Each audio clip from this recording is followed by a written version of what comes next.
Что такое храп? Храп – это звук, который появляется при прохождении воздуха через частично заблокированные дыхательные пути. Практически все взрослые хотя бы раз в жизни храпели. В возрасте от 30 до 60 лет периодически храпят 44% мужчин и 28% женщин. Старше 60 лет – больше половины. Почему мы храпим? Во время дыхания воздух проходит через нос, рот и горло. Если на пути встречаются препятствия, возникает вибрация. Так бывает, например, из-за увеличенного мягкого неба и небного язычка, миндалин, аденоидов, языка. Что влияет на храп? Факторов риска несколько. Пол. У мужчин храп встречается чаще, потому что у них обычно крупнее хрящи гортани, а мягкие ткани объемнее. Возраст. С возрастом мышечный тонус снижается, мягкие ткани сильнее провисают, из-за чего сужаются дыхательные пути. Анатомические особенности. Храп часто возникает из-за увеличенных аденоидов, больших миндалин или языка, которые затрудняют прохождение воздуха через нос и рот. Также блокировать поток воздуха может искривленная носовая перегородка. Наследственность. Храп передается по наследству.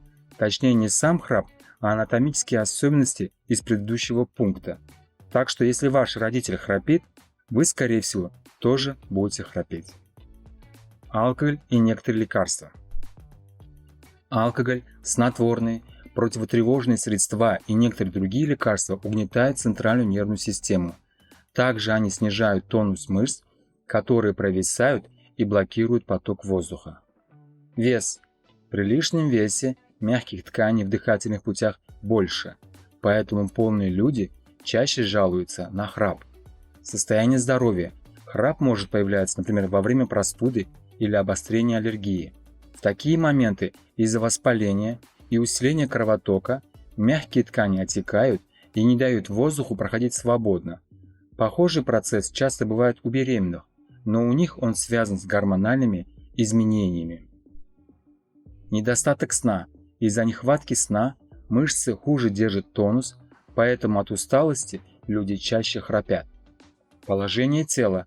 Когда вы лежите на спине, то гравитация уменьшает просвет дыхательных путей. Из-за этого они больше вибрируют. Чем опасен храп? Сам по себе ничем. Он раздражает, но в общем не вредит. Но если вы храпите очень часто или так сильно, что мешаете партнеру, то стоит обратиться к врачу. Возможно, у вас развилось опасное состояние – апноэ во сне. Это периоды, когда человек перестает дышать на короткое время. Симптомы апноэ включают остановки дыхания, ощущение, что вы задыхаетесь, например, когда просыпаетесь, частые пробуждения, громкий храп. В течение дня могут быть сильная усталость, проблемы с концентрацией, перепады настроения, головные боли при пробуждении. Без лечения апноэ во сне может привести к другим проблемам, включая повышенное артериальное давление, увеличенный риск инсульта, диабет второго типа, сердечно-сосудистые заболевания, депрессию или расстройство настроения, повышенный шанс попасть в аварию, вызванную усталостью, трудности с концентрацией внимания на работе или в школе, проблемы с партнером. Как лечить храп? Начните с образа жизни. Но если храп не поддается, обратитесь к врачу, чтобы он посоветовал специальные приспособления, либо направил на операцию. Пересмотрите образ жизни. Эти советы помогут предотвратить храп. Держите вес под контролем, спите на боку. Если во сне вы все равно переворачиваетесь на спину, попробуйте сделать на пижаме сзади карман и класть в него, например, теннисный мячик.